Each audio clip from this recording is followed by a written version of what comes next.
How's it going, guys? Elderofwoe back. I hope you are all doing well. This is just going to be a quick update slash showcase video for the builds that I've been working on and the builds I've been playing.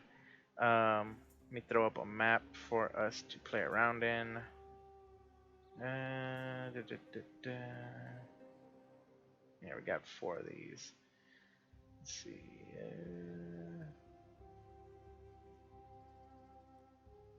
Currency.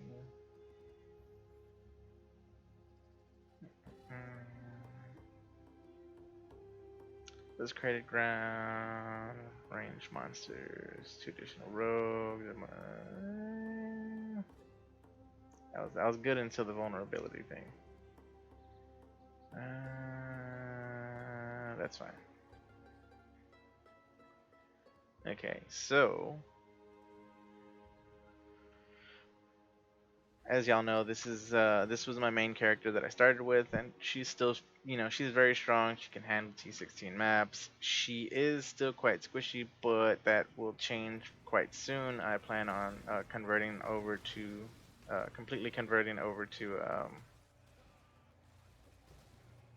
energy shield, and so that'll kind of nip that in the bud. But going CI and everything, that's going to take a fair amount of regrets and a fair amount of investment on my part. So I do need to work on it, but I will get there at some point. I do also need to roll a better body piece. I want a hunter base Val Regalia for the um, extra crit chance, so I can go from like 70% that I'm at right now to about uh, 90 or so. I am running Val Discipline to help with taking damage. As y'all see, it works. I mean, it helps, especially in a pinch. I could even get rid of Tempest Shield and run something else altogether, just for the fact that I don't really have much block on this character anymore. Originally, this character had about 55, 60% block chance, but it was kind of eaten into my damage because of that.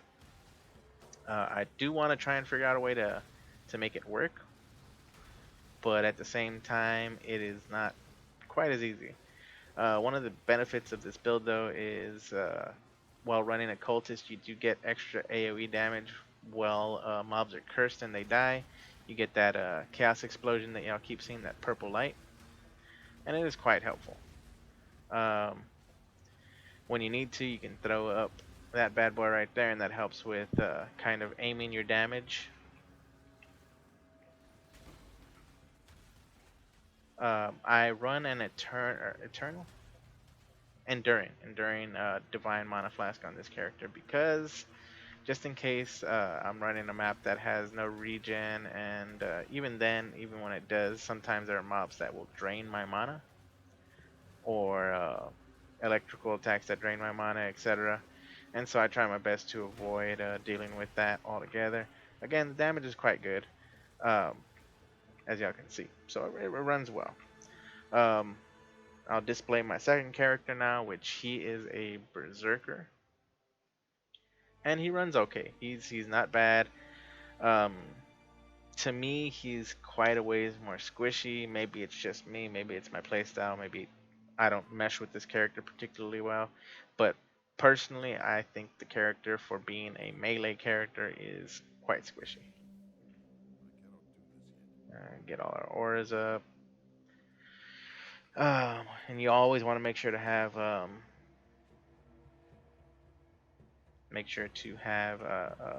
blood rage up when you're killing, just so you can keep your life up. One thing I can say is this character does require a bit more, it does need it. It should have more sustain. As you can see, the damage isn't particularly great on this character. What you're basically supposed to do is switch over here, and then you're actually supposed to switch a jewel out, which I don't know if I have it on me. Concentrated effect for increased area effect. And Why is... Oh yeah. Okay. And so you run those, and make sure to run your Blood Rage. Hit that, and then you can do a decent amount of single target DPS. But as you can see, this character is not great for taking on this kind of damage. And that's poison damage, and this is barely a T, what? 14? Okay. So that's where this other character comes in. I liked the Berserker. It was fun, but it wasn't nearly tanky enough, wasn't nearly strong enough in my opinion. I don't have every piece of gear, but at the same time, uh, the way that it was shown off as a build, it should have been stronger with the gear that I had picked up. Now that being said, I will try investing into it just like I have with this character. This character I haven't invested too much into, but this is my Spectral Shield Throw character, and he is extremely strong. Him, I should technically be able to face tank a little bit, and if not, I can still get my damage out, and the damage is good on this one. Um, it's taken some investment to get it there, mind you. The damage on it without clusters is quite a ways lower, but it's still doable for like T14 and below. Once you have your clusters, T15, T16, those start to open up for you, and I'll show y'all some of the clusters. Um, so this is the primary cluster, and the ones that you're mainly going to run is going to be battle hardened and master the fundamentals. Offensively and defensively speaking, they help quite a bit. Of course, you can get to running Furious Assault eventually after you have enough points.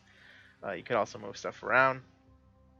But as far as regen goes, once I added this medium cluster, it helped quite a bit because of Flow of Life. Even though it's 0.6%, that included with everything else has helped quite a bit as far as regen.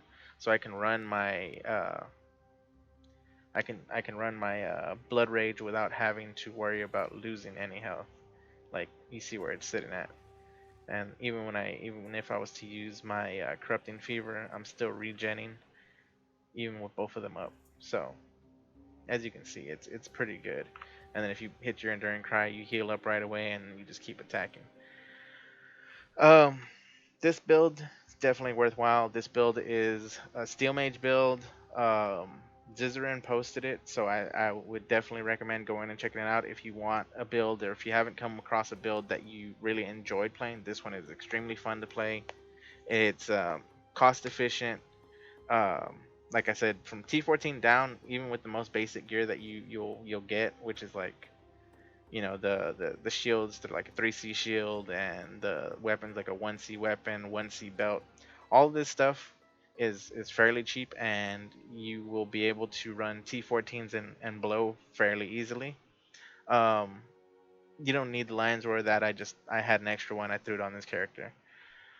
But yeah, it's a really good build. I highly recommend it. And last but not least is a character that I just started working on. Well, yesterday, today, however you want to look at it. And it is a Firestorm Unleash build. I'm trying to work on it as much as possible, but it's going to change as I go on. So right now it's Unleash. It may change over to Spellslinger. Spellslinger seems like it might be kind of fun, and I could potentially throw a melee weapon on this character and run it that way. I even thought about possibly doing like Molten Strike or something along those lines, possibly with a shield of some type, but we'll see. For now though, it's Unleash Firestorm. Basically, I'm running every kind of fire node you can think of as far as damage, and I'm trying to get a decent amount of HP. I know I'm only at 2k right now, but that will definitely increase as I go along. I'm still, you know, fairly low level. I'm only 56. Um, but as you can see, you know, damage on this is decent for leveling. Uh, just don't jump into a pile of mobs and get beat down. Um, I could even potentially run this as a firewall build because here, let me throw it up. So firewall does a fair amount of damage for regular mobs, not so much for yellow mobs or rare mobs, but yeah, like for clearing trash, you can easily throw down a couple of firewalls and just keep moving, and it'll kind of handle most of that. Does get a little laggy because of the firewall, so uh, I don't highly recommend it, but it is pretty fun. It's a pretty fun skill to use, especially early on.